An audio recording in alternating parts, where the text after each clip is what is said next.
সুযোগ পেলেই চলে আসি আমি আমার ছাদ বাগানে, এসে এই দোলনাটায় দুলতে থাকি।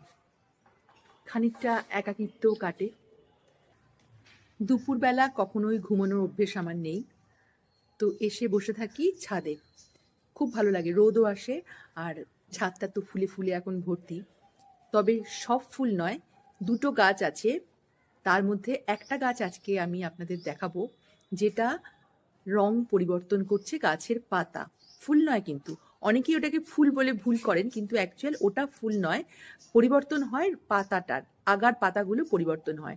আর এটা সাধারণত আলোর পরিবর্তনের জন্যই, মানে শীতকালে যেহেতু রাতের সময়টা বেশি, মানে অন্ধকারটা বেশি থাকে দিনের আলোর তুলনায়, সেই জন্য এই গাছের পাতার রঙের পরিবর্তন হয়। এটা একটা ফিজিওলজিক্যাল চেঞ্জেস গাছের। আর যেহেতু শীতের সময়, বড়দিনের সময় এই গাছগুলোকে দেখা যায়, সেই জন্য অনেক সময় একে বড়দিনের গাছও বলা যায়।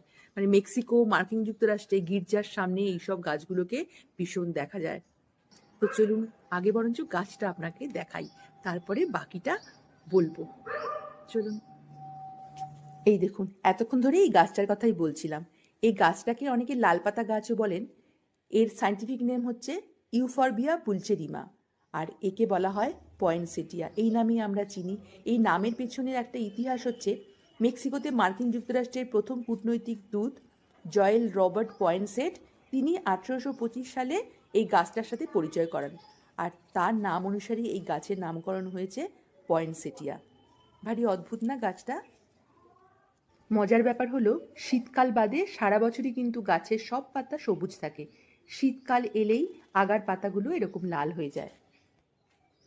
এগুলো কিন্তু পাতা, আসলে এগুলো পাতা। ফুল হচ্ছে এই যে, এইটা হচ্ছে ফুল।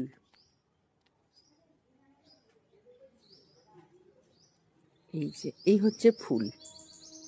আচ্ছা বলুন তো, আপনার বাড়িতেও কি এই গাছটা আছে? তাহলে অবশ্যই কমেন্টে লিখে জানাবেন আপনি একে কী নামে চেনেন। আজকের মতো এটুকু, আবার আসবো অন্য কোনো ভিডিও নিয়ে। খুব ভালো থাকবেন, সুস্থ থাকবেন, আর আগামী বছরটা আপনার খুব খুব ভালো কাটুক।